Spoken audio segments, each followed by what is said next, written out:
मध्य प्रदेश एक परिचय पार्ट 3 और इसी पार्ट 3 को लेते हुए हम आगे बढ़ेंगे। इसके पहले पार्ट 1 और पार्ट 2 कंप्लीट हो चुका है। पार्ट 1 और पार्ट 2 में मैंने आपको बताया कि किस तरह से मध्य प्रदेश के सामान्य परिचय को पढ़ा जाए। राई नृत्य की उत्पत्ति के बारे में हमने चर्चा की थी। मलखम कितनी विधाओं में किया जाता है उसके बारे में हमने चर्चा की थी। इसके साथ ही हमने मध्य प्रदेश का राजकीय पक्षी शाह बुलबुल कौन से क्षेत्र में सर्वाधिक संख्या में पाया जाता, कौन से अभयारण्य में पाया जाता है, उस पर हमने चर्चा की थी। आज हम इस लेक्चर में ऐसे ही तथ्यों की फिर चर्चा करेंगे। ऐसे तथ्यों का मतलब यह हुआ कि मध्य प्रदेश उत्पादन की दृष्टि से भारत के कौन से स्थान में है, कृषि के क्षेत्र में मध्य प्रदेश का क्या योगदान है। जैसे कि आप सब जानते हैं, स्टेट पीएससी एग्जाम में कृषि से संबंधित प्रश्न अधिक पूछे जाते हैं और राज्य के उत्पादन की दृष्टि से भी प्रश्न पूछे जाते हैं कि मध्य प्रदेश चना उत्पादन में क्या स्थान रखता है, मध्य प्रदेश के कौन से क्षेत्र में धनिया की सर्वाधिक पैदावार की जाती है, मध्य प्रदेश के कौन से जिले में गुलाब जल की खेती की जाती है। ये वही गुलाब जल की चर्चा कर रहे हैं जो शादी समारोह में छिटका जाता है या कह के राजशाही परिवार में अपनाया जाता है, सामान्य तौर पर भी अपनाया जाता है। ये सब कुछ आज आपको यहाँ पर पता चलने वाला है। चलिए क्लास को स्टार्ट करते हैं। पार्ट 3 को जब हम कवर कर रहे हैं तो पार्ट 2 के अंदर हम राज के गीत को छोड़ चुके थे, यानी कि ये पन्ना हमारा बाकी था। सुख का दाता सबका साथी मेरा मध्य प्रदेश है। मध्य प्रदेश का राजकीय गीत बहुत ही महत्वपूर्ण है। वर्ष 2010 में इसको घोषित किया गया। मध्य प्रदेश राज्य के गीत बनाने की या कहें कि लिखने की जो पहल है वह कब शुरू हुई थी, तो 2008 और 9 में स्टार्ट हुई थी और मूल रूप से 2010 में इसको कंप्लीट किया गया। इसके जो रचनाकार है श्री महेश श्रीवास्तव जी हैं। ये एक बड़े पत्रकार हैं श्रीवास्तव जी। वही गायक की अगर हम बात करें तो शांतनु मुखर्जी ने अपने बोल दिए हैं, इस गीत को गाया है। संगीतकार की अगर हम बात करें तो सुनील झा ने संगीत दिया है। संगीतकार का नाम पूछे तो सुनील झा बताना है, गायक का नाम पूछे तो शांतनु मुखर्जी बताएंगे और रचनाकार का अगर नाम पूछा जाएगा तो श्री महेश श्रीवास्तव जी आप नाम वहां पर बताएंगे। मध्य प्रदेश के उपनामों में मैंने आपको वुल्फ स्टेट का जो हाल ही में दर्जा मिला है मध्य प्रदेश को, उसके बारे में हमने चर्चा की थी। घड़ियाल पूरे इंडिया में सबसे ज्यादा कहां पर पाए जाते हैं, कहां पर खोजे जाते हैं, उस पर हमने चर्चा की थी कि मुरैना जो मध्य प्रदेश का है उत्तर में बसा हुआ एक ऐसा जिला जो चंबल के क्षेत्र में है, या कहें कि चंबल नदी सर्वाधिक बीहड़ों का निर्माण करती हुई वहां से बहती है, तो यहां पर आपको घड़ियाल मिलेगा। इसके साथ ही मध्य प्रदेश एक और बड़ी उपलब्धि हासिल कर सकता है, वो है डॉल्फिन के संरक्षण में। ऐसे ही प्रश्न पीसीएस स्टेट एग्जाम में आपसे पूछे जाएंगे। ये सब कुछ पढ़ लिया था आपने। अब हम चर्चा करते हैं मध्य प्रदेश की प्रशासनिक इकाइयों की। एमपी में राजस्व संभाग कितने हैं, डिस्ट्रिक्ट कितने हैं, तहसीलें कितने हैं, विकासखंड कितने हैं, नगर कितने हैं और प्रस्तावित कितने किए गए हैं। 2001 से लगाकर 2020 तक के सारे आंकड़ों को हम देखेंगे। 2021-22 अभी करंटली है और यहां पर अभी इस तरह की कोई भी घोषणा नहीं की गई है। अगर होगी तो मैं आपको यहां पर जरूर बताऊंगा। राजस्व डिवीजन की अगर हम बात करें तो 2001 में कितने संभाग थे। मध्य प्रदेश जनरल नॉलेज में आप 10 संभागों को पढ़ते हैं। प्रश्न क्या पूछा जाएगा कि 2001 में कितने थे। 2001 में मध्य प्रदेश में राजस्व संभाग जो थे वह 9 थे। 2011 में संभागों की संख्या बढ़ी, एक नया संभाग और बना और संख्या हो गई यहां पर 10। 2013 में कोई भी संभाग नहीं है। 2018 में कोई संभाग घोषित नहीं किया गया, यहां तक कि 2020 में भी कोई संभाग घोषित नहीं किया गया। संभाग प्रस्तावित किए गए हैं जिसके बारे में मैंने बताया कि मध्य प्रदेश में जो 11वां संभाग बनाया जाएगा वो होगा छिंदवाड़ा, यह प्रस्तावित है। और 12वां डिवीजन होगा आपका रतलाम।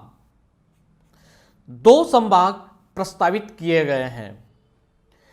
जिलों की अगर हम बात करें तो 2001 में जिलों की संख्या कितनी थी?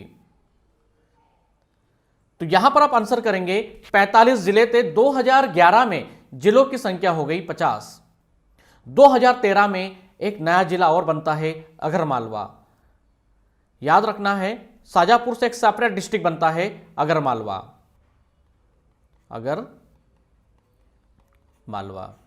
ठीक है, याद रखेंगे आप यहां पर अगरमालवा। 2013 में घोषित किया गया। 2013 में मध्य प्रदेश में जिलों की संख्या हो गई 51। प्रश्न ऐसे ही पूछे जाएंगे कि 2011 में कितने थे, 2001 में मध्य प्रदेश में जिलों की संख्या कितनी हुआ करती थी, या जिलों के साथ 2001 में जिले कितने थे और संभाग कितने थे।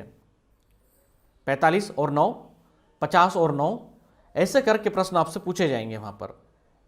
2018 में जिलों की संख्या हो गई यहां पर 52। 2018 में 52वां जिला बनता है आपका निवाड़ी। निवाड़ी जनसंख्या के दृष्टिकोण से भी और क्षेत्रफल के दृष्टिकोण से भी प्रदेश का सबसे छोटा जिला है। यह 2018 में बनाया गया। टीकमगढ़ से एक सेपरेट डिस्ट्रिक्ट बना निवाड़ी। निवाड़ी के बारे में हम और भी आगे चर्चा करेंगे, क्योंकि निवाड़ी जो है वह उत्तर प्रदेश के साथ अपनी सार्वधिक सीमा को साझा करता है। प्रस्तावित जिलों की अगर हम चर्चा करें कि 2020 के बाद 21-22 में कितने जिले प्रस्तावित किए गए हैं। प्रदेश के अंदर 3 जिले प्रस्तावित हैं, जिसको कैबिनेट में मंजूरी दी गई थी, और ये सभी के सभी उस समय की जब कमलनाथ सरकार हुआ करती थी प्रदेश के अंदर, उस समय ये घोषित किए गए थे। बड़ा राजनीतिक घटनाक्रम घटा था उस समय। तो गुना से चांचौड़ा बनाया जाएगा। चांचौड़ा जो है, यहां से जो विधायक आते हैं दिग्गी राजा यानी कि दिग्विजय सिंह के भाई लक्ष्मण सिंह जी आते हैं, और उनकी मांग थी कि चांचौड़ा को भी डिस्ट्रिक्ट बनाया जाए। तो गुना से एक सेपरेट डिस्ट्रिक्ट बनेगा चांचौड़ा। गुना से ऑलरेडी एक जिला पहले ही बना था, अब सभी को पता होगा, ध्यान होगा, वो था अशोकनगर। अशोकनगर से एक चीज याद आने लगी है कि अशोकनगर का जो मुंगावली है, आपने कई बार पढ़ा होगा। विनोबा भावे जो थे, उन्होंने चंबल वाले क्षेत्र में डाकुओं के सिलेंडर के लिए एक अभियान चलाया था सन 1972 में। उसको दृष्टिगत रखते हुए यहां पर एक जेल बनाई गई थी, जिसको आप प्रदेश की खुली जेल बोलते हैं। हाल में ये जेल बंद है, राज्य सरकार ने इसको बंद कर दिया गया है। अगर मध्य प्रदेश जनरल नॉलेज आप पढ़ते हो तो ये अपडेट हो जाइए आप, उसको बंद कर दिया गया है, ठीक है। चलिए, तो अशोकनगर तक में लेकर चले गया था आपको। अब हम चर्चा करते हैं सतना से मैहर। सतना से एक सेपरेट डिस्ट्रिक्ट बनने जा रहा है मैहर, और उज्जैन से नागदा बनेगा। इस तरह से 3 जिले और प्रस्तावित किए गए थे मध्य प्रदेश में। तो ये आपको पता होना चाहिए। वहीं 2 चीजें अब और निकलकर सामने आ रही हैं, इसके बारे में भी आपको ज्ञात होना चाहिए। चलिए, अब 2 चीजें कौन कौन सी हैं उनमें हम चर्चा करें यहां पर। तो धार डिस्ट्रिक्ट जो है, धार जिले से यह कहें कि मनावर को तहसील बनाने की मांग उठी हुई है। यहां पर 2 चीजें सामने आ रही है। कुछ समाजसेवी संगठन जो है धार डिस्ट्रिक्ट के,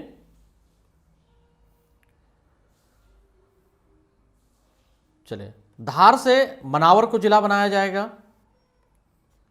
इसके साथ ही अगर हम चर्चा करें तो देवास का जो बागली जो है, देवास का, हाँ जी, देवास से बागली को बनाया जाएगा। देवास से बागली एक सेपरेट डिस्ट्रिक्ट होगा। तो इस तरह से यहां पर 2 और जिले आपको पढ़ने को मिल जाते हैं। तो ये तो हो गई जिलों की बात। आइए आगे हम चर्चा करते हैं यहां पर तहसीलों की।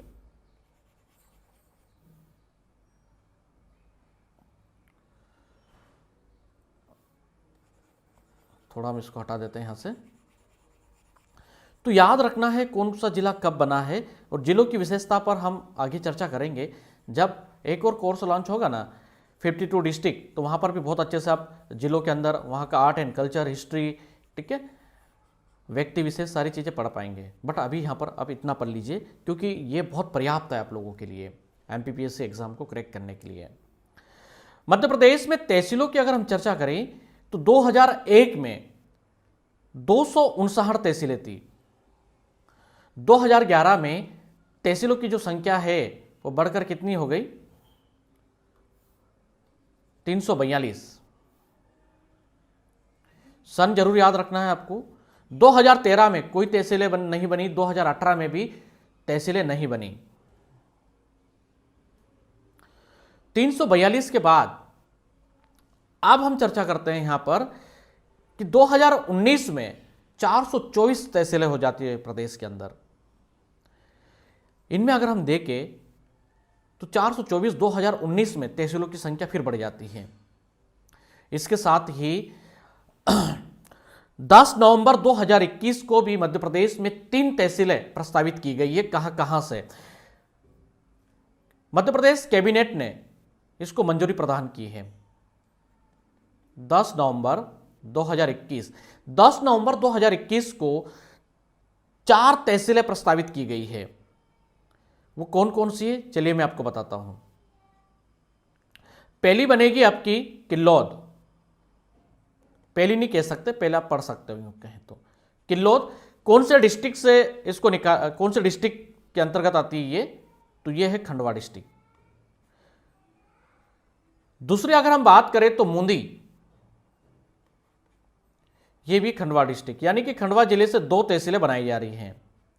इसके अलावा हम चर्चा करते हैं धुलकोट, यह बुरहानपुर डिस्ट्रिक्ट में पड़ता है। और चौथी अगर हम बात करें तो चौथा जो है वो है डिंगोरा।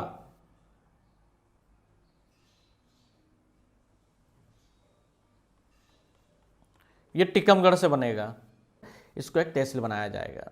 तो 4 तहसीलें यह प्रस्तावित है। अगर एग्जाम में प्रश्न आता है कि नई तहसीलें खंडवा जिले से किसको बनाई जा रही है, या टीकमगढ़ से किसको बना रहे हैं, या फिर बुरहानपुर से किसको बना रहे हैं, तो आप आंसर कर सकते हैं, क्योंकि इसको कैबिनेट में मंजूरी प्रदान कर दी गई है 10 नवंबर 2021 को। ठीक है, तो इस तरह से तहसीलें आपको यहाँ पर और भी पढ़ने को मिल जाती हैं। इसके साथ ही हमने मूंदी की चर्चा की थी। आपने संत सिंगाजी थर्मल पावर प्लांट, धुनी वाले दादाजी थर्मल पावर प्लांट पढ़ा होगा। ये मूंदी के पास जो ग्रामीण क्षेत्र है वहाँ पर है, और इसको लेकर ऊर्जा के संसाधनों को जब हम पढ़ेंगे तो वहाँ पर आपको मैं बताऊँगा।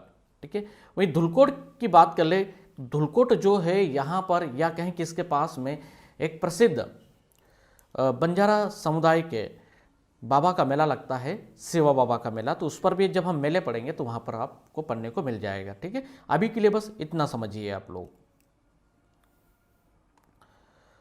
अब हम इसको थोड़ा सा हटा देते हैं यहाँ से।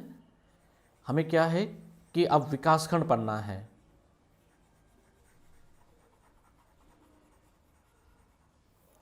चलिए, तो विकासखंडों की अगर हम बात करें तो 313 2001 में भी थे, 2011 में भी 313 थे, 2013 में भी 313, यानी कि 2018 और वर्तमान में भी 313 है।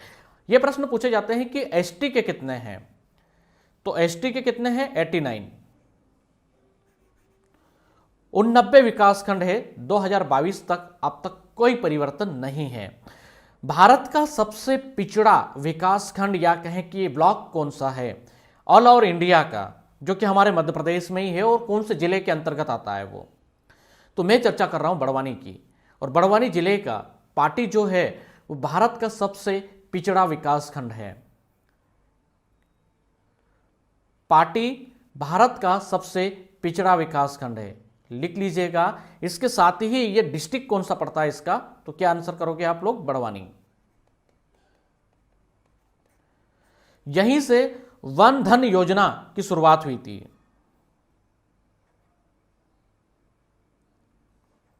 वन धन योजना।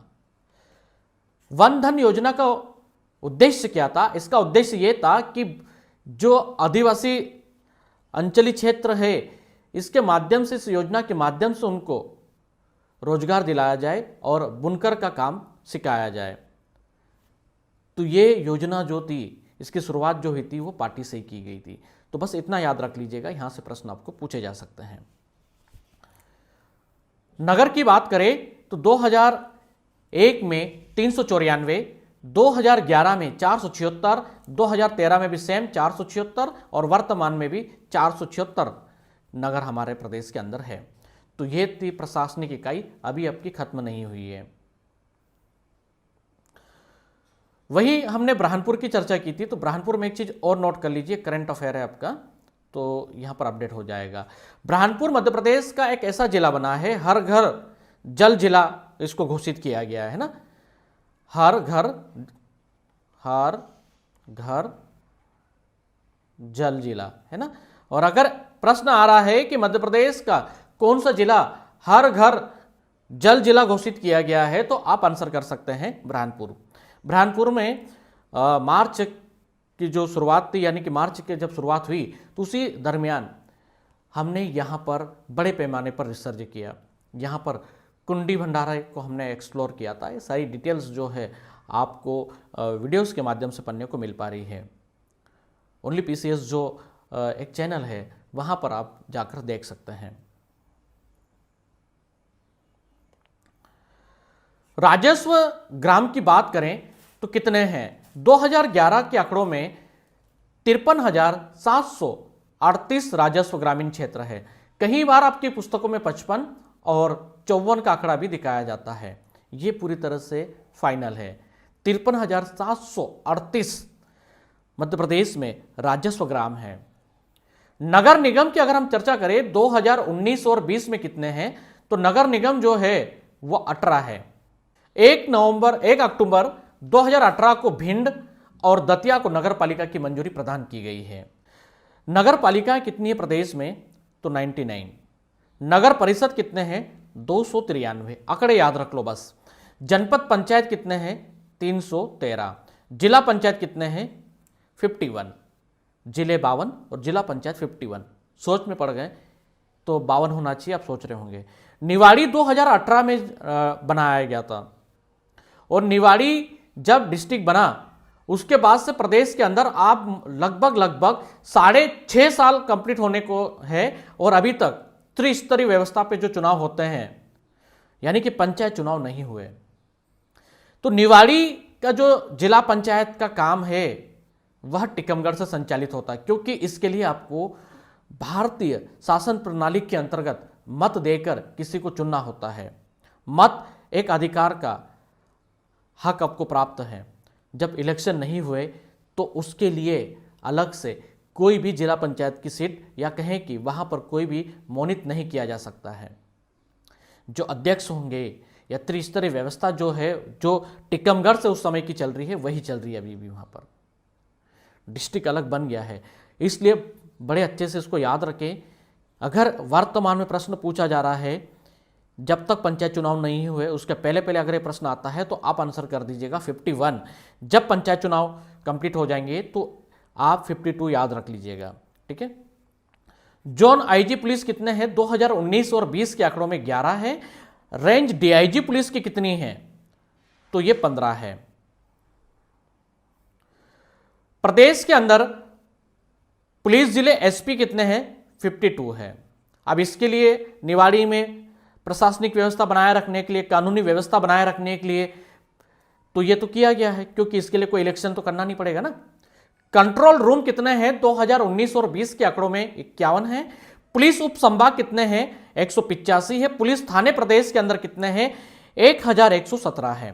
पुलिस चौकियां 623 है। पुलिस चौकियां जो कि पुलिस थाने के अंतर्गत स्थापित की जाती है, ये चौकी बिठाई जाती है जहां पर सुरक्षा बल होता है, यहाँ कह कि उनकी सुरक्षा के लिए रखा जाता है। एक हाईवे पे भी हो सकती है, एक दूरस्थीय क्षेत्र में भी हो सकती है। लोकसभा सीटें कितनी है प्रदेश के अंदर? 29 सीटें हैं। एसटी की 4 है, सॉरी एससी की 4 है और एसटी की 6 है। ये आरक्षित सीटें हैं।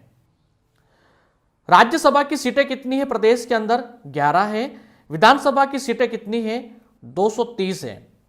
और एक मोनित कर दें तो वह हो जाएगी 231, बट आप 230 ही याद रखें। एससी की 35 सीटें हैं और एसटी की 47 सीटें हैं। ये सीटें प्रदेश में आरक्षित सीटें हैं, तो ये जरूर याद रख लीजिएगा आप।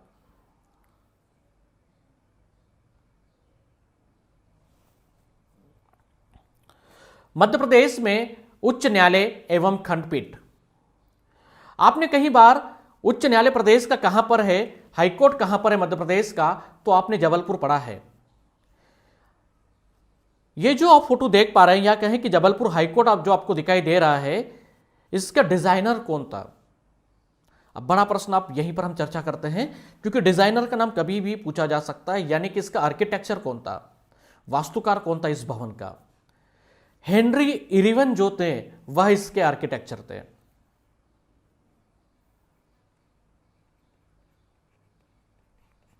हेनरी इरिवन।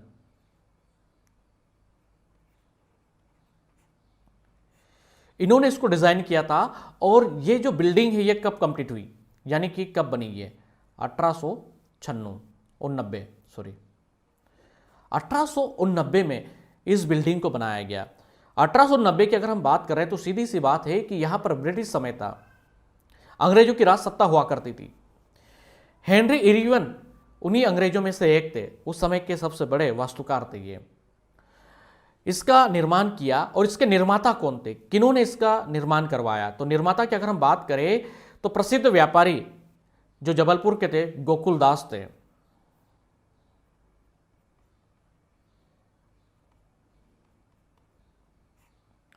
गोकुल दास ने यह कंप्लीट करवाया था।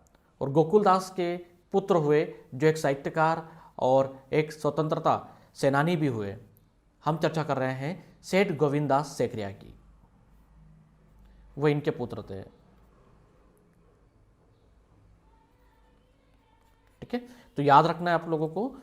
1 नवंबर 1956 की धारा, जब मध्य प्रदेश एक नया राज्य बन रहा है या बन गया है, उसकी रूपरेखा कंप्लीट हो चुकी है। तो सीधी सी बात है, अगर कोई राज्य बनाया जा रहा है तो उसकी प्रशासनिक व्यवस्था या उसके न्यायालय की व्यवस्था को बनाए रखने के लिए कुछ किया जाएगा। तो इसी कड़ी में जो ब्रिटिश राज सत्ता जो नागपुर से चली आ रही थी उसको समाप्त किया गया। और 1 नवंबर 1956 की धारा 49 के अंतर्गत, जिसकी उपधारा 1 के अंतर्गत जबलपुर उच्च न्यायालय की स्थापना की गई। आपसे प्रश्न पूछा जाएगा कि जबलपुर उच्चतम न्यायालय की स्थापना कब हुई, तो 1956 ही आंसर करना है आपको यहां पर पीछे नहीं जाना है। जबलपुर हाईकोर्ट के अंतर्गत कुल कितने जिले आते हैं, यानी कि उस रेंज में कितने डिस्ट्रिक्ट है, तो 28 जिले आएंगे यहां पर, यह जरूर याद रख लीजिएगा। वही इंदौर खंडपीठ की अगर हम बात करें तो इंदौर खंडपीठ 1968 को स्थापित हुई। इंदौर और ग्वालियर खंडपीठ जो दो है प्रदेश के अंदर, ये दोनों की स्थापना जो है एक ही समय पर की गई है। यानी कि यहां पर जो डेट मेंशन की जा रही है, जो तारीख आपको बताई जा रही है 28 नवंबर 1968। तो इस डेट को आप याद रखें, इस दिनांक को आप रिमाइंड कर लें। बस इतना याद रख लीजिएगा। इंदौर खंडपीठ के अंतर्गत 14 जिले आएंगे और ग्वालियर खंडपीठ के अंतर्गत 9 जिले आते हैं। वहीं अगर हम चर्चा करें कि नवीनतम खंडपीठ कहां पर घोषित की गई है, तो भोपाल, यानी कि भोपाल को बनाया जाएगा। एक चीज ये याद रखनी है आप लोगों को, थोड़ी सी चर्चा हम यहां पर ब्रिटिश कालखंड में जाके करते हैं जबलपुर उच्च न्यायालय की।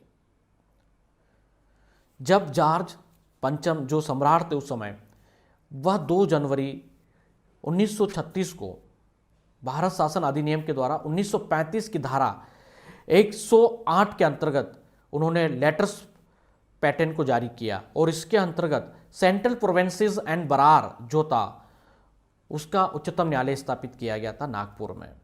कब हुआ था, 1935 की धारा 108 के अंतर्गत। सेंट्रल प्रोविंसेस देन बरार जो था, उसके पहले मुख्य न्यायाधीश कौन थे, यह प्रश्न आपसे पूछा जाएगा कि उसके फर्स्ट न्यायाधीश कौन थे, सेंट्रल प्रोविंसेस एंड बरार। बस इतना याद रख लो आप। तो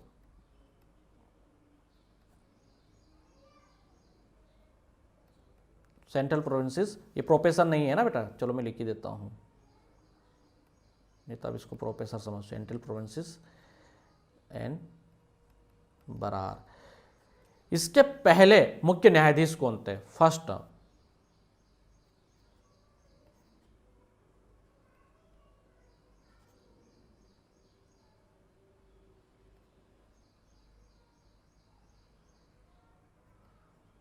न्यायाधीश। इसके जो फर्स्ट न्यायाधीश थे गिलबर्ट स्टोन, क्या नाम याद रखोगे? मैं यहां लिख देता हूं क्योंकि यहां पर जगह तो दिखाई नहीं दे रही, चलो आ जाएगा तो कोई दिक्कत नहीं है।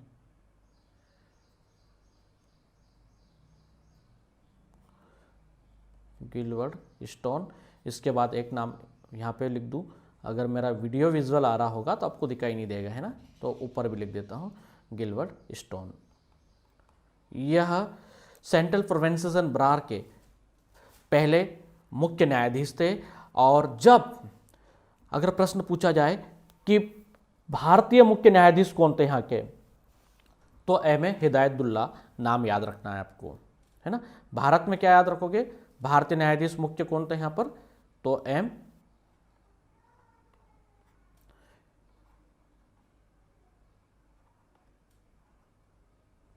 हिदायतुल्लाह। ठीक है, तो ये हो गया आपका एक और बेहतर कंटेंट।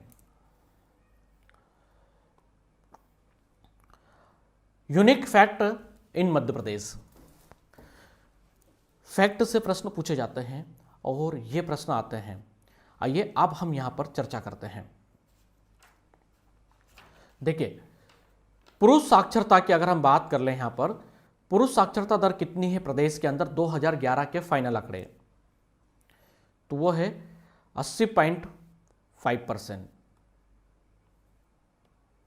यानी कि 80.5% पुरुष साक्षरता दर है ऑल ओवर एमपी की। पहला। दूसरा, महिला साक्षरता दर कितनी है, 60% है 2011। ये पूरी एमपी की बात कर रहे हैं हम यहां पर। ठीक है, इसको आप है ना वो ना सोचे कि ये पूरे इंडिया लेवल पे या फिर जबलपुर का, क्योंकि आप वहां तक ही पहुंचे हो, ये थोड़ा याद रखिए। खेतिहार प्रतिशत कितना है प्रदेश का, 31.2%। ये मध्य प्रदेश का खेतिहार प्रतिशत है, यानी कि खेती की जा रही है। कृषि श्रमिक प्रतिशत कितना है प्रदेश में, 38.6%।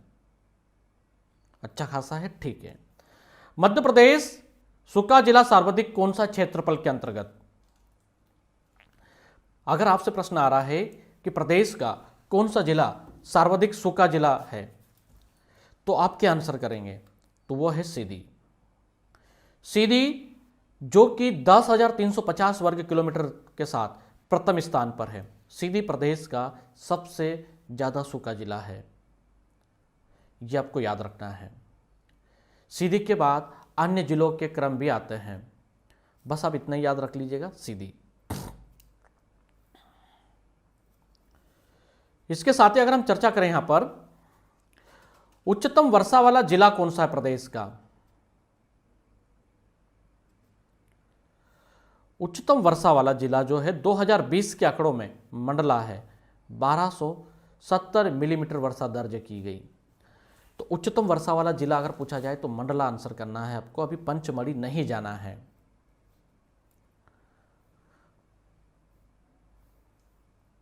वहीं अगर हम बात करें कि प्रदेश के पूर्वी और पश्चिमी क्षेत्र में सर्वाधिक वर्षा का क्षेत्र कौन सा है, या कहें कि पंचमढ़ी के समान वर्षा वाला क्षेत्र कौन सा आपको देखने को मिलेगा एमपी में, तो देखो पूर्वी क्षेत्र में आप पंचमढ़ी पढ़ते हो, पंचमढ़ी। तो पश्चिमी क्षेत्र में अलीराजपुर का कट्टीवाड़ा याद रखना है ना। कई बार कट्टीवाड़ा में भी 200 मिलीमीटर के प्लस पर वर्षा हो जाती है ना, यहाँ पर होती है। तो याद रखना है, कट्टीवाड़ा को भी याद रखना है आपको और पंचमढ़ी को भी याद रखना है।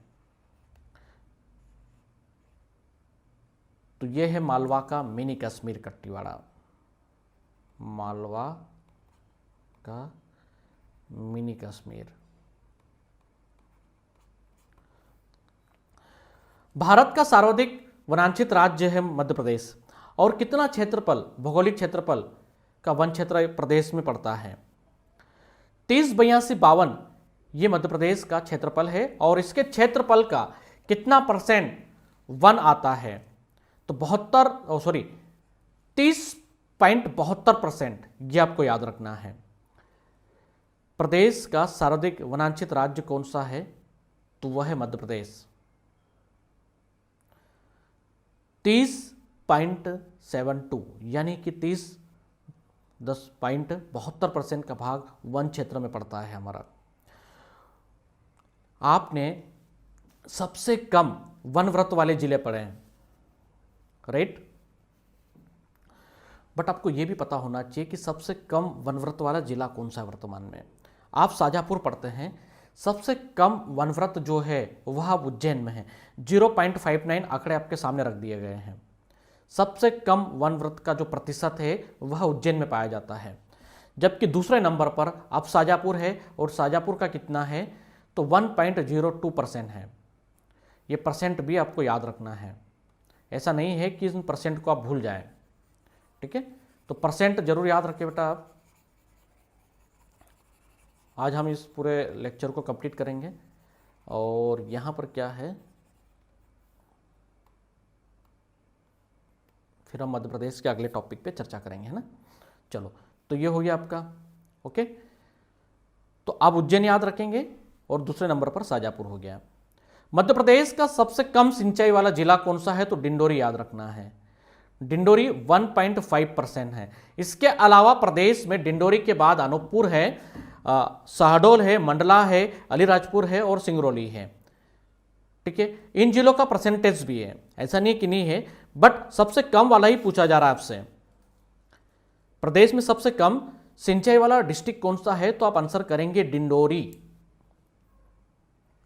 डिंडोरी से एक चीज और याद आई है, पता है क्या, डिंडोरी जिले के क्षेत्रफल को नर्मदा नदी बराबर 2 भागों में डिवाइड करती है। अगर प्रश्न आए तो याद रखिएगा, बराबर 2 भागों में बांट देती है जिले के क्षेत्रफल को। और यह प्रश्न आता है, और अगर पूछा भी जाए कि मध्य प्रदेश में नर्मदा नदी कौन से जिले के क्षेत्रफल को बराबर 2 भागों में बांटते हुए बहती है, तो आप बेटा आंसर कर सकते हैं डिंडोरी को। डिंडोरी के बाद आपको अनूपपुर बताया, शहडोल बताया, मंडला बताया, और अलीराजपुर और सिंगरौली। स्लाइड पर जगह नहीं है, नहीं तो लिख देता मैं, बस आप नोट कर लीजिए। चाहो तो एक बार फिर रिपीट कर दूं, डिंडोरी 1.5% के साथ टॉप कर रहा है, यानी कि सबसे कम सिंचाई वाला जिला। टॉप तो नहीं कर रहा, सबसे कम सिंचाई वाला जिला। अनूपपुर जो है बेटा वो 2.7 के साथ दूसरे नंबर पर है। शहडोल 15% के साथ तीसरे नंबर पर है। मंडला 17.4% के साथ चौथे नंबर पर है। अलीराजपुर जो है वो 17.7% के साथ 5वें नंबर पर है, और 6वें नंबर पर है आपका सिंगरौली। सिंगरौली 18.4% के साथ 6वां नंबर पर है। आपने ये कहीं बार पढ़ा कि राज्य में सर्वाधिक ट्यूबवेल की संख्या वाला जिला कौन सा है, तो आप इंदौर लगाते हो। इतना क्यों गलत पढ़ते हो आप लोग। राज्य में ट्यूबवेल की सर्वाधिक संख्या वाला जो डिस्ट्रिक्ट है वो तो उज्जैन है। इंदौर क्यों है, क्या है, कैसे है, पहले समझिए आप लोग। सर्वाधिक संख्या वाला अगर पूछा जा रहा तो उज्जैन 71,630 ट्यूबवेल है उज्जैन डिस्ट्रिक्ट में। इंदौर जो है 59,606 के साथ दूसरे नंबर पर है। तो पहला कैसे पढ़ते हो आप इसको। सबसे कम ट्यूबवेल वाला जिला प्रदेश में कौन सा है तो मंडला है, सिर्फ 508 यहां पर ट्यूबवेल किए गए हैं। सबसे कम का भी याद रखेंगे आप, मंडला। देखिए ये अपडेट है, सर्वाधिक संख्या वाला अगर ट्यूबवेल की सर्वाधिक संख्या वाला जिला पूछा जा रहा है, एग्जाम में प्रश्न आ रहा है तो उज्जैन आंसर करेंगे। दूसरे नंबर पर इंदौर है, और सबसे कम प्रदेश में पूछा जा रहा है तो आप मंडला आंसर करेंगे। अब इंदौर क्यों टॉप पे आएगा ट्यूबवेल के मामले में, वो उसको ऐसा पढ़ो। घनत्व की दृष्टि से इंदौर जिला सबसे आगे है ट्यूबवेल के मामले में, ऐसा पढ़ो ना, तो ये सही है। यहां पर घनत्व की दृष्टि से इंदौर डिस्ट्रिक्ट ट्यूबवेल से खेती करने के मामले में टॉप करता है प्रदेश में, तो इसलिए यह प्रदेश में नंबर 1 पे है। पर तुम ये कहो कि प्रदेश में सर्वाधिक संख्या वाला जिला भी इंदौर है तो वो गलत है। यह घनत्व की दृष्टि से आएगा, ठीक है, याद रखना है। यह सबसे आगे है।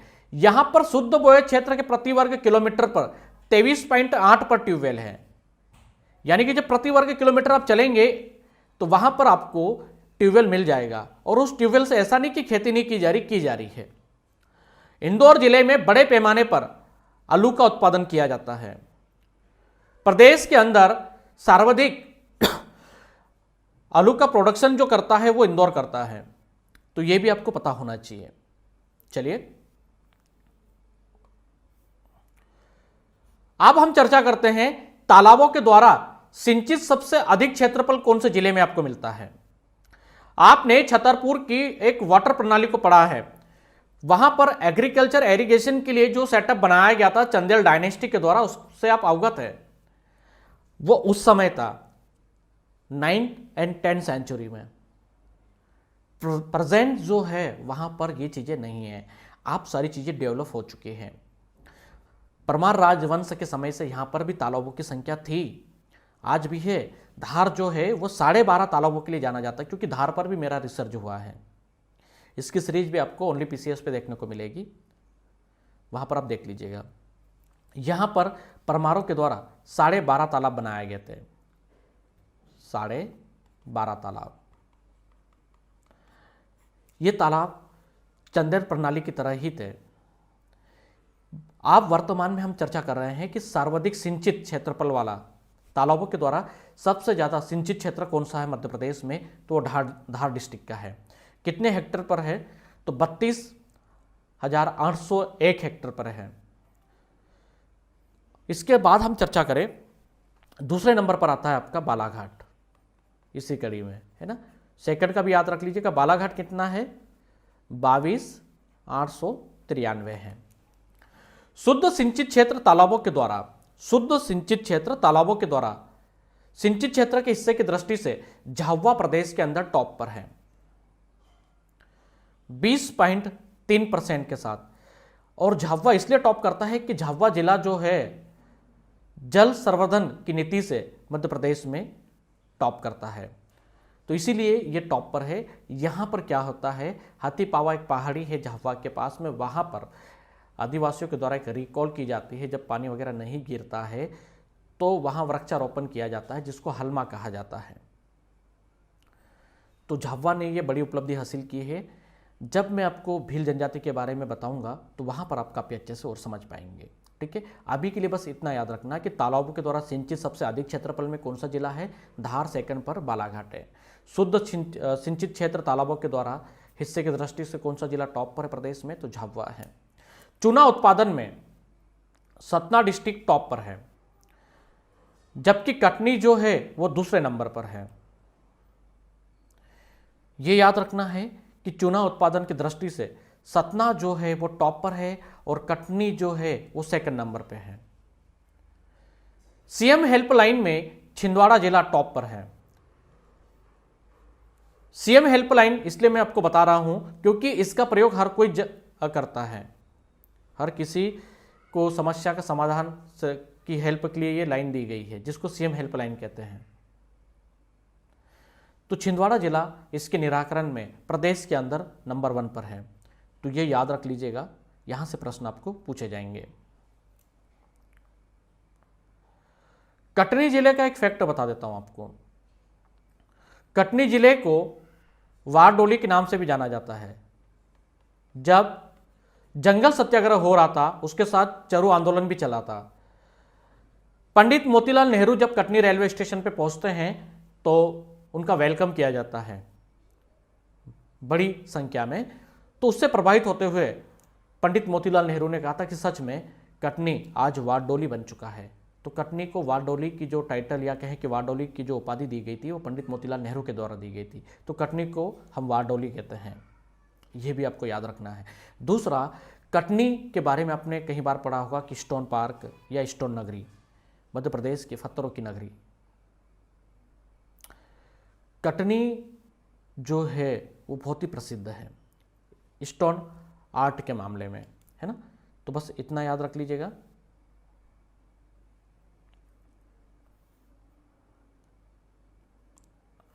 अब हम चर्चा करते हैं मध्य प्रदेश के प्रमुख नगरों के प्राचीन नाम। त्रिपुरी, डाहाल। कलचुरी राजाओं के समय त्रिपुरी को डाहाल के नाम से जाना जाता था, या कहें कि डाहाल प्रदेश कहा जाता था, जो वर्तमान का जबलपुर है। इसको तेवर व जबलपुर आप कहते हैं हम लोग। जबलपुर को वर्तमान में जबलपुरिया भी कहा जाता है, यह वहां की लोकल लैंग्वेज पर है।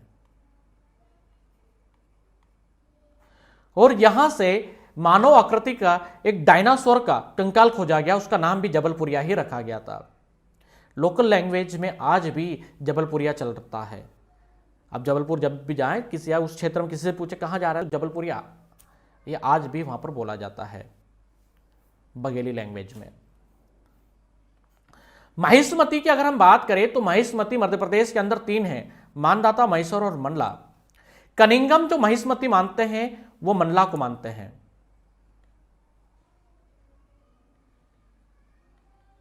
कनिंगम। मानधाता सबसे प्राचीन महिष्मती है, यानी कि अवंती जनपद की जो दक्षिणी पार्ट की जो कैपिटल थी वो मानधाता थी, ना कि महेश्वर थी जो आप पुस्तकों में पढ़ते हो। इस पर भी हमारा रिसर्च हुआ और ये भी हाल ही में किया गया। मानधाता जो वर्तमान में ओंकारेश्वर है, यहीं पर 12 ज्योतिर्लिंगों में एक ज्योतिर्लिंग है, चौथे नंबर का ज्योतिर्लिंग यहीं पर है। महेश्वर के बारे में भी आप डिटेल में पढ़ पाएंगे। महेश्वर से ही त्रिपुरी कलचुरी राजाओं की पहली शाखा रूल करती है, यानी कि उसको ज्ञात शाखा कहा जाता है। नलपुर वर्तमान का नरवर जो कि शिवपुरी डिस्ट्रिक्ट में पड़ेगा। रेवा भदा मां नर्मदा के नाम पर रेवा का नाम। मांडवगढ़ वर्तमान का मांडू या सिटी ऑफ जॉय। मांडवगढ़ की अगर हम चर्चा करें तो जैन साहित्यों में इसका प्राचीन नाम ही मांडवगढ़ मिलता है। वहीं मध्य प्रदेश जनरल नॉलेज में आपको त्रुटिवंश क्या बताया जाता है कि सादियाबाद इसका सबसे प्राचीन नाम है। सादियाबाद शब्द से हमें यह ज्ञात होता है कि सादियाबाद का मतलब होता है आनंद, एंजॉय, और उसी का अंग्रेजी रूपांतर होता है एंजॉय करना। तो सिटी ऑफ जॉय, इसीलिए मांडू को ब्रिटिश अधिकारियों ने नाम दिया। और सिटी ऑफ जॉय किसने कहा, यह आपके लिए अभी सस्पेंस है। ये सब कुछ आपको पढ़ने को मिलेगा इसी क्लास में, ठीक है। बस आप इतना याद रख लो, सादियाबाद मुगलों का दिया गया नाम था, तो प्राचीन नाम नहीं हो सकता, क्योंकि जैन और बुद्धिज्म जब आप पढ़ते हैं तो वो आप कितना पढ़ते हैं, 5 से 6 सेंचुरी। हम सिर्फ एक विटामिन टाइम ले रहे हैं यहाँ पर। तो इस समय जैन साहित्य में जो नाम मिलता है मांडवगढ़ मिलता है, मांडवंचल मिलता है। यहां पर भी रिसर्च हुआ है। आप बोलेंगे सर कितना रिसर्च किया आपने, पढ़ते जाइए बस आप। तो पांचालगढ़ जो कि पंचमढ़ी को कहा जाता है। खजुरवाहक, जैजाक भुत्ती, खजुराहो, चीनी यात्री हेनसांग, फयान, अलबरूनी, सब खजुराहो आ चुके हैं और सभी ने अलग अलग नाम दिया है। खजुराहो का उल्लेख अपने ग्रंथों में भी किया है, पृथ्वीराज रासों में भी इसका उल्लेख किया गया है।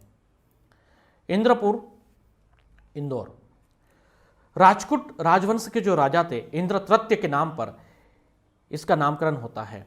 जी हाँ, उस राजा ने यहां पर एक डेरा डाला था और एक मंदिर का निर्माण करा, इंद्रेश्वर मंदिर का, और उसके बाद उन्हीं के नाम पर इसका नामकरण हो जाता है। उस मंदिर के आधार पर इंदौर का नामकरण हो जाता है, इंदौर।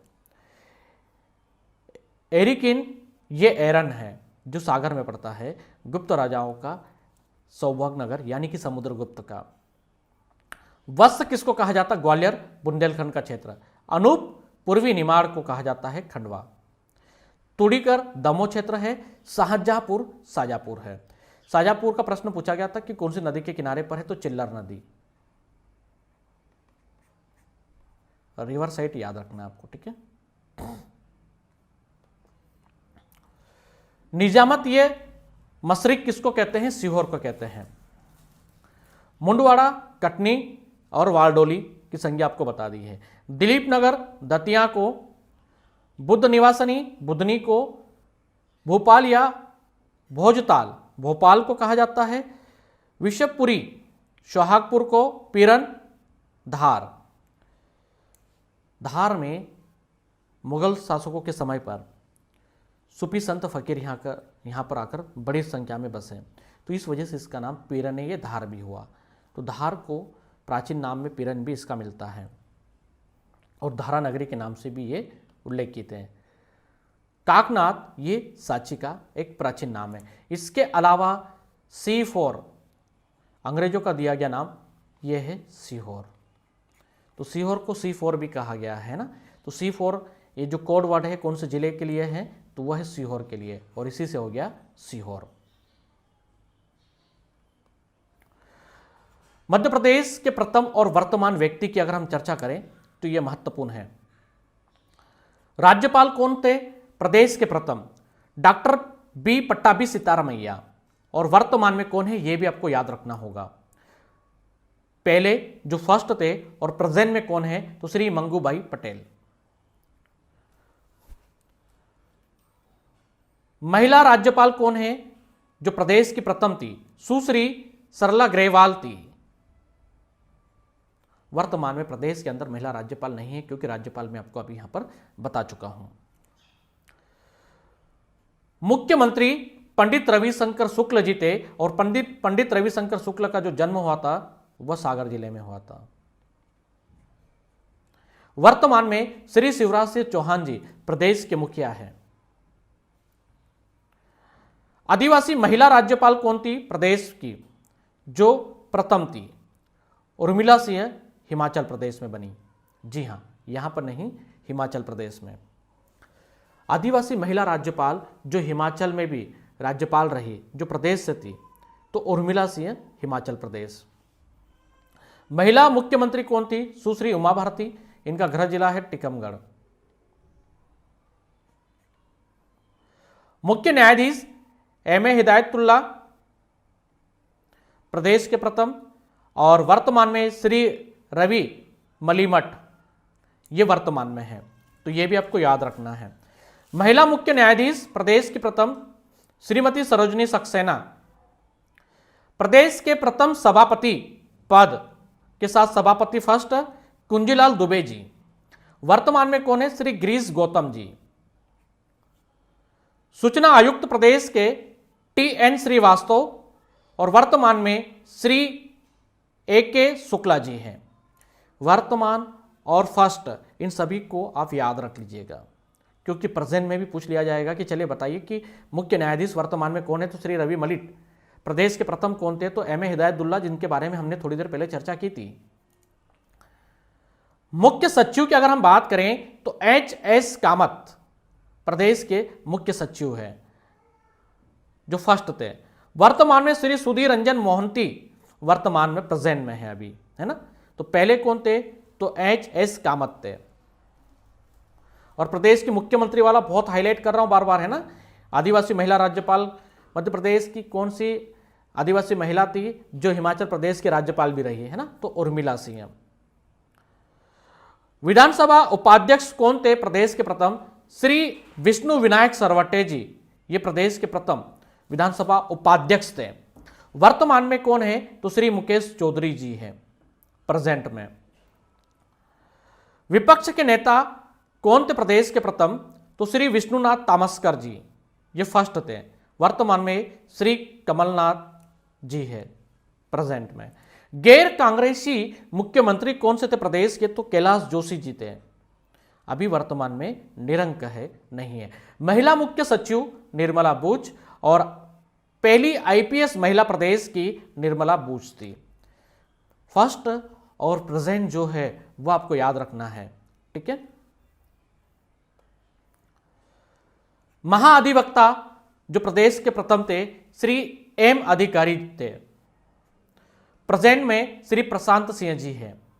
लोक आयुक्त पीवी दीक्षित है, और वर्तमान में एन के गुप्ता जी हैं। निर्वाचन आयुक्त श्री एन बी लोहानी है, जो प्रदेश के प्रथम थे, और वर्तमान में श्री बसंत प्रताप सिंह जी हैं। लोक सेवा आयोग के अध्यक्ष डी बी रेक थे, और वर्तमान में डॉक्टर राजेश लाल मेहरा जी हैं। यानी कि पीएससी के पहले जो अध्यक्ष थे वो डी बी रेक थे, और प्रेजेंट में जो है वो डॉक्टर राजेश लाल मेहरा जी हैं। महिला विपक्ष नेता विधानसभा की प्रथम कौन थी? श्रीमती जमुना देवी। इन्हें प्रदेश में भुआ के नाम से जाना जाता है, और ये मध्य प्रदेश के धार जिले से हैं, कुक्सी विधानसभा से, और इनका जो जन्म हुआ था वो सरदारपुर तहसील के अंतर्गत हुआ था। तो हम इन पर बाद में अब चर्चा करेंगे, बस इतना याद रखना है। महिला उप मुख्यमंत्री कौन थी प्रदेश की प्रथम? तो वहां पर भी श्रीमती जमुना देवी। तो जमुना देवी जी को अब अच्छे से याद रख लीजिएगा। पहली आईपीएस अधिकारी कौन थी प्रदेश से? तो कुमारी आशा गोपाल, ये फर्स्ट। प्रथम उप मुख्यमंत्री प्रदेश के कौन थे? वीरेंद्र कुमार सकलेचा जी। याद रखना है वीरेंद्र कुमार सकलेचा जी जो थे वह प्रथम मुख्यमंत्री थे। एक चीज़ और मैं आपको अपडेट कर दूं कि कांग्रेस के एक ऐसे नेता रहे या कहें कि प्रदेश के एक ऐसा राजनेता था जिन्हें किसान पुत्र के नाम से भी जाना जाता है और वह प्रदेश में मुख्यमंत्री उप मुख्यमंत्री के पद तक रहे हैं, किसान नेता। और प्रदेश के अंदर हरित क्रांति का इनको जनक कहा जाता है मध्य प्रदेश में। हम बात कर रहे हैं सुभाष यादव जी की। ठीक है, तो प्रदेश के किसान पुत्र नेता के नाम से जो प्रसिद्ध है वो सुभाष यादव जी हैं और इसके साथ ही हरित क्रांति का इनको प्रदेश के अंदर जनक भी कहा जाता है। तो बस इतना याद रख लीजिएगा किसान नेता सुभाष यादव जी के बारे में। राज्य महिला आयोग निरंक है। वर्तमान में श्रीमती शोभा ओझा जी जो है वह राज्य महिला आयोग की अध्यक्ष हैं। राज्य अनुसूचित जाति आयोग के अध्यक्ष कौन है? तो श्री गजेंद्र सिंह राजूखेड़ी। राज्य अनुसूचित जाति आयोग के अध्यक्ष कौन है? तो श्री आनंद अहिरवार। गजेंद्र सिंह राजूखेड़ी जो है वो मध्य प्रदेश के धार जिले के मनावर तहसील के अंतर्गत और यह लोकसभा के सदस्य रह चुके हैं, यानी कि सांसद भी रह चुके हैं श्री गजेंद्र सिंह राजूखेड़ी जी। राज्य अनुसूचित जाति आयोग के अध्यक्ष आनंद अहिरवार जी। राज्य पिछड़ा वर्ग आयोग के अध्यक्ष कौन है? श्री राधेलाल बघेल जी। राज्य युवा आयोग के अध्यक्ष कौन है? श्री अभय तिवारी जी। याद रखना है राज्य युवा आयोग, जी हाँ, नई नई चीजें हैं और ये आपको पता होना चाहिए। तो अभय तिवारी जी, यानी कि फर्स्ट भी यही है और प्रेजेंट में भी यही है। राज्य पिछड़ा वर्ग आयोग में भी यही है। जब इनके बाद दूसरे आ जाएंगे तो ये फर्स्ट हो जाएंगे और वर्तमान का वो हो जाएंगे। समझ में आ रहा सभी को? ठीक है। मानव अधिकार आयोग के अध्यक्ष कौन है? तो श्री नरेंद्र कुमार जैन जी हैं। राज्य अल्पसंख्यक आयोग के अध्यक्ष कौन है? निजायज मोहम्मद साहब है। वही महिला न्यायाधीश उच्च न्यायालय की फर्स्ट कौन रही? तो सरोजनी सक्सेना। वर्तमान में नंदिता दुबे और अंजुली पालो है यहां पर। भूमि सुधार आयोग के अध्यक्ष कौन है प्रदेश में? तो श्री इंद्रनील शंकर दानी, ये भूमि सुधार आयोग के अध्यक्ष हैं। मध्य प्रदेश विधानसभा के सचिव कौन है? तो श्री खांडेराव केशवराव रंगोले फर्स्ट रहे ये। मध्य प्रदेश विधानसभा के सचिव फर्स्ट कौन थे? तो श्री खांडेराव केशवराव रंगोले। और वर्तमान में श्री अवधेश प्रताप सिंह जी प्रेजेंट में। तो इस तरह से आपने मध्य प्रदेश में प्रथम और अन्य दृष्टि से देखा। भारत में उत्पादन की दृष्टि से मध्य प्रदेश, क्योंकि मध्य प्रदेश जो है एक परिचय कितनी गहराई से आप पढ़ पा रहे हो और आप खुद ही समझ पा रहे हो कि कितनी डिटेल आपको यहाँ पर या कितनी गहराई से आपको पढ़ने को मिल पा रहा है। एक से बढ़कर एक फैक्ट आप यहाँ पर समझ पा रहे हैं जो कहीं पर भी आसानी से उपलब्ध नहीं होते हैं। तो आगे हम चर्चा करेंगे पार्ट 4 के अंदर मध्य प्रदेश में उत्पादन की दृष्टि से मध्य प्रदेश भारत में, इसके बाद पार्ट 4 के साथ आपका मध्य प्रदेश एक परिचय वाला पार्ट कंप्लीट हो जाएगा।